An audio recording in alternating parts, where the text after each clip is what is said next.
আজ আমি ঘুরতে এসেছিলাম কোচবিহারের এক বিখ্যাত মন্দিরে। নামটা এখন বলবো না, ভিডিওটা পুরোটা দেখো, আর দেখতে হলে আমার চ্যানেলটা সাবস্ক্রাইব করো। তো হ্যালো গাইজ, আর একটা নতুন ভিডিওতে আমার চ্যানেলে তোমাদের সবাইকে স্বাগত। কোচবিহারের এই মন্দিরটি হলো কোচ রাজবংশের কুলদেবতা মদন মোহন বা ভগবান কৃষ্ণের একটি ঐতিহাসিক মন্দির।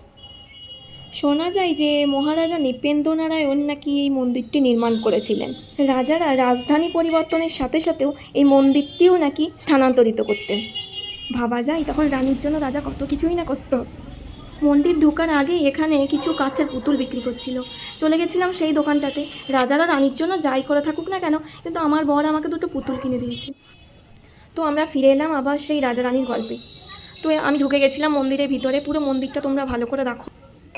আর কোচবিহারের এই মন্দিরটির নাম হলো মদন মোহন মন্দির।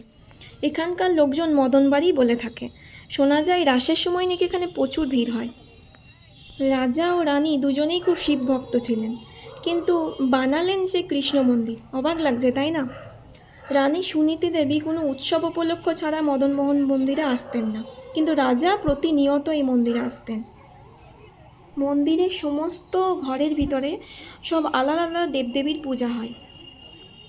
সবথেকে বড় ঘরটার মাঝখানে বিরাজ করছেন মদন মোহন, এবং সামনে যে দেখা যাচ্ছে গম্বুজের মতো, এটি হচ্ছে অন্নপূর্ণা মন্দির।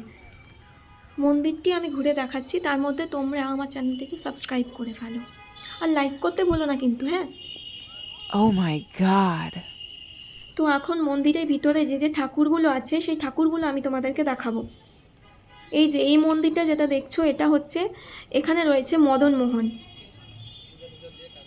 শোনা যায় পুরো মূর্তিটি নাকি সোনার।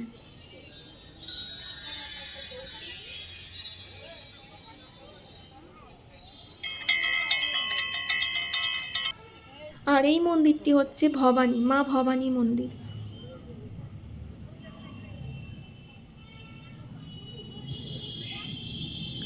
তারপর লাস্টে আছে কালী মন্দির। এই যে এটি হচ্ছে কালী মন্দির।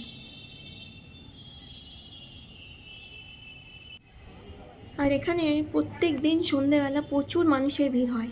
অনেক মানুষ এখানে পুজো দিতেও আসে, অনেক মানুষ এখানে ঘুরতেও আসে, মন্দিরটি দেখতে আসে, যেমন এসছি আমি ঘুরতে। তো মন্দিরটি দেখা হয়ে গেছে, তোমাদেরকেও আমি পুরো মন্দিরটা ঘুরে দেখিয়েছি। এটা হচ্ছে বেরিয়ে যাওয়ার গেট। বাইরের দিকে এরকম একটা সুন্দর বাগান আছে।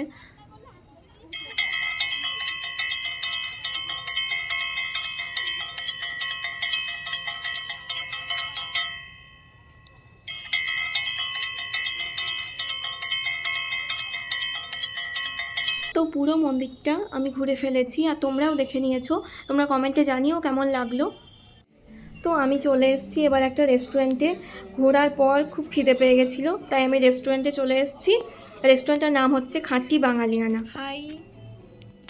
আর আমার সাথে এসছে আমার এক দাদা, এবং আমার সাথে আর একজন যে সবসময় থাকে সে তো এসছেই।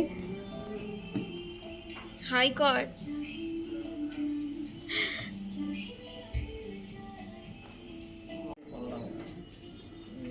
তো সবসময় যেরকম আমাকেই ডিসাইড করতে হয় যে কি খাবো না খাবো, সেরকম আমি ডিসাইড করছিলাম যে কি খাবো। তারপর তোমরা পুরো রেস্টুরেন্টটাকে আগে ঘুরে দেখে নাও রেস্টুরেন্টটা কেমন। এর মধ্যে আমি ঠিক করে ফেলি যে কি কি খাওয়া যায়। এবার আমাদের খাবার চলে এসছে, চিকেন 65। আর এখানে জিতু অর্ডার করেছিল ফ্রাইড রাইস, আর ইনি তো সবসময় থালি পছন্দ করেন। থালি, মাছ ভাত। আর আমার বিরিয়ানিও চলে এসছে। তো আমরা খেতে স্টার্ট করি এবার। তার মধ্যে তোমরা এই রেস্টুরেন্টটাকে দেখতে থাকো। আর আমার ভিডিও যদি তোমাদের ভালো লাগে, প্লিজ একটা লাইক এবং সাবস্ক্রাইব করে দিও। টাটা।